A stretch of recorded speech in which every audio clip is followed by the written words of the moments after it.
Hello guys, welcome to 5th generation hobby shop and welcome to another airsoft and airgun vlogging. Shoutout po kay Sir John Lendon. Sir, welcome to 5th generation hobby shop. So ang ating re-review ngayon is the Glock 17 Gen 5 Secret. Okay, so ito po yung mayroong semi and full automatic. Okay, so it comes with Pop Dino Green Gas number 12 and also comes with 0.23 grams 4,000 shot for free. This is 0.23 plastic BBs and also comes with silicone oil, and this is it. Ayan, so meron siyang full auto as indicated. So this is Glock 17 Gen 5. This is color tan color. Ayan, WE brand.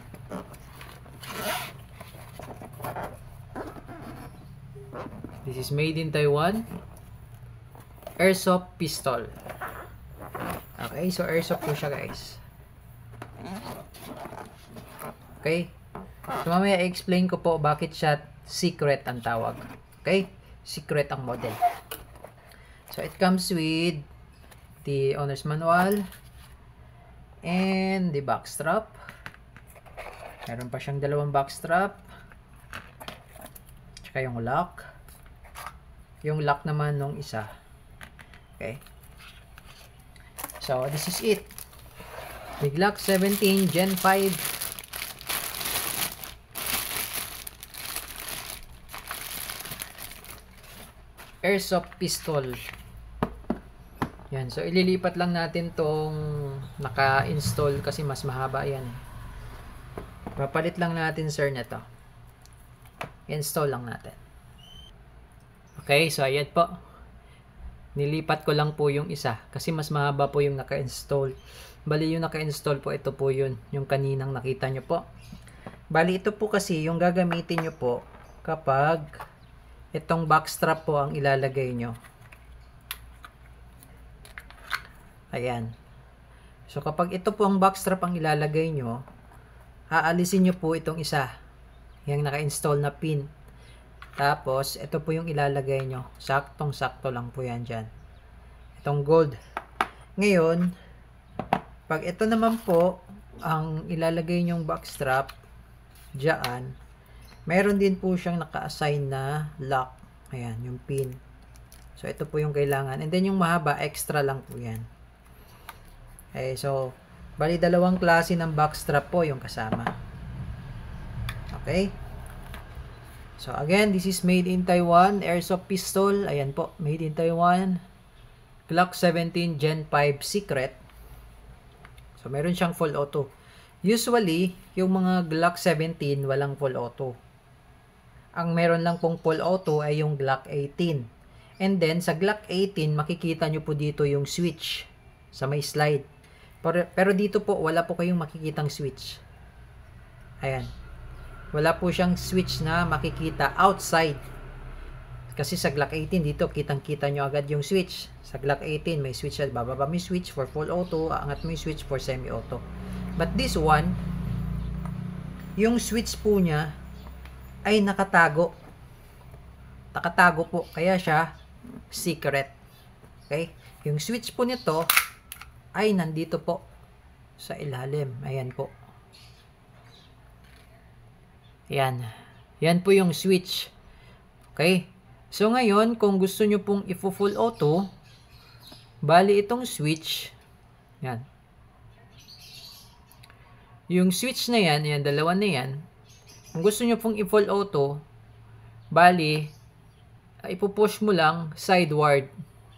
Ito, itong part na to. Yan. Yan po ay full auto na. Okay, full auto po yan.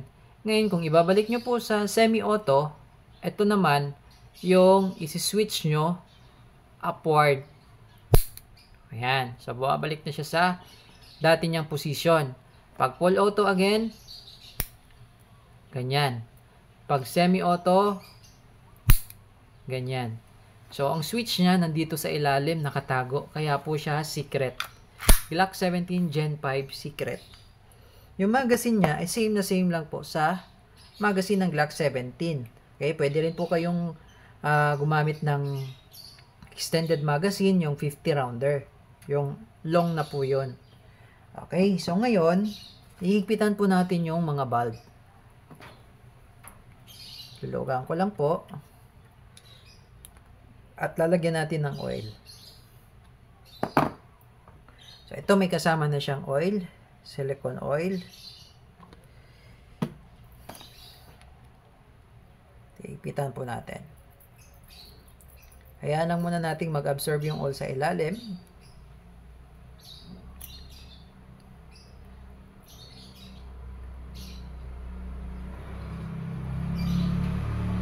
Yan. So, tamang higpit lang po. Ganon din po dito sa may inlet. Para matanggal po ito, down nyo lang yung yung spring, lock, tapos backward. Okay, so lagyan na rin natin ng oil.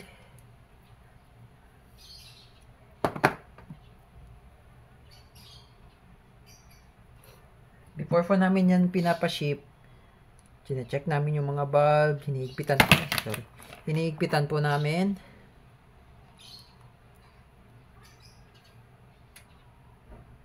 Tamang higpit lang po. Kasi pag hinigpitan nyo po yan ng todo higpit, alalay lang po higpit kasi pag hinigpitan yung todo yan, mapuputol yan. Mapuputol.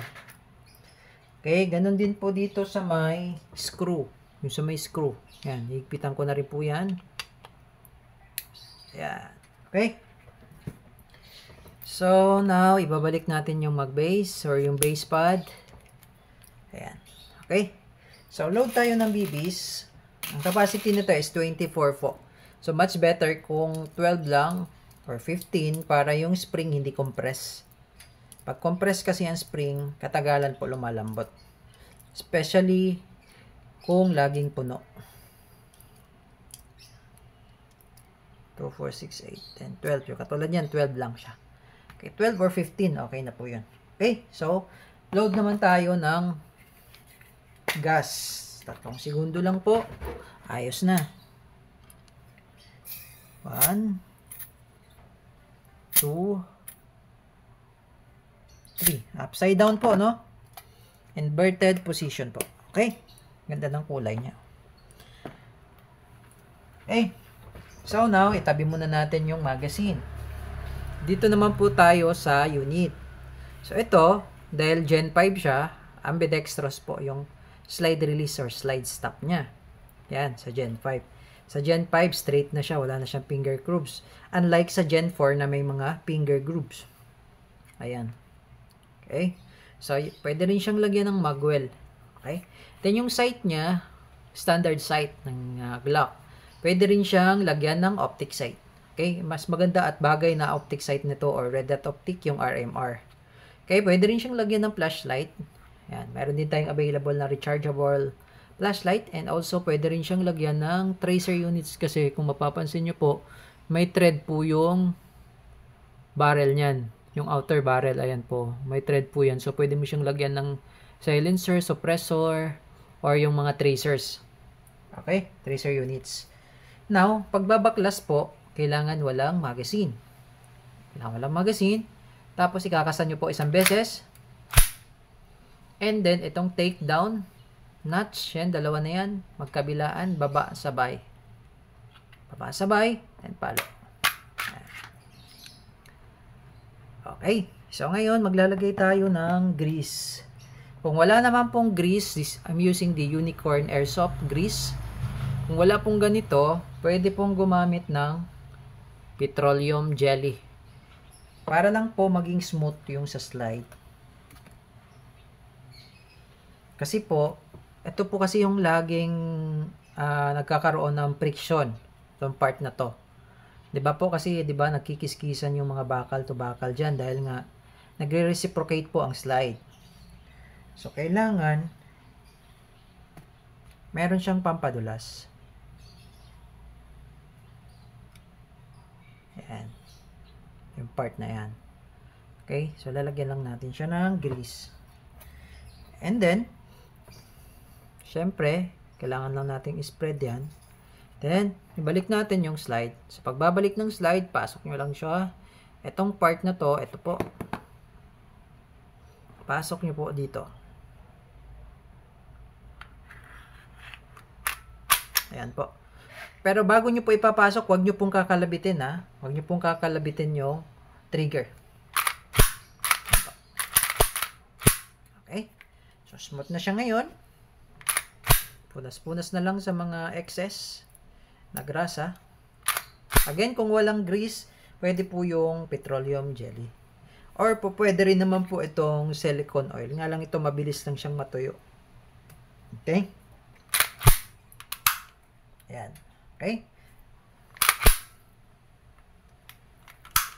So, ngayon, itetest natin yung semi-auto and yung full automatic. Okay?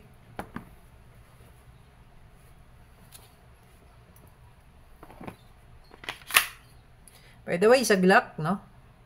Sa Glock po, kailangan medyo lakasan lang po natin yung pagpasok ng magazine. Kasi pag kayo medyo mahina yan, pwedeng malaglag. Kaya yung magazine niya is color black. Okay. Okay, Sir John Lindon, testing Glock 17 Gen 5 Secret Airsoft Pistol. So, this is semi-auto. Semi-auto muna. So, that's semi-auto. Pak, pak, pak, pak, pak, pak. So, ngayon, pag gusto mo naman full auto, release nyo muna yung magazine, sir, ha? Release the magazine. And then, switch natin sa full auto. Ayan. Okay, and then, balik natin yung slide. Take note, meron po yung isa sa chamber kasi hindi siya nag-open slide, diba? Yung testing natin, hindi siya nag-open slide. So, it means, meron pong isa sa chamber yan. So, balik lang natin yung slide. Salpak sa magazine. Kasi pag kinasa natin to ulit, malalagyan ng isa pa sa chamber, mahulog yung isa. So, hindi na natin ikakasa. Okay? Kasi mayroon na siyang isang laman sa chamber. So, ito po ay full auto. Okay, firing. Yun yung full auto. Ayan. Rapid firing hanggang sa maubos yung bala. So, nag-open slide na siya. Ayan. Siguro nabitin kayo dun sa full auto. Load tayo ulit ng BBs. Okay, so nag-load po ako ulit ng 10 rounds. Nag-open slide. Salpak magazine. Hatak, release. So, this is full automatic.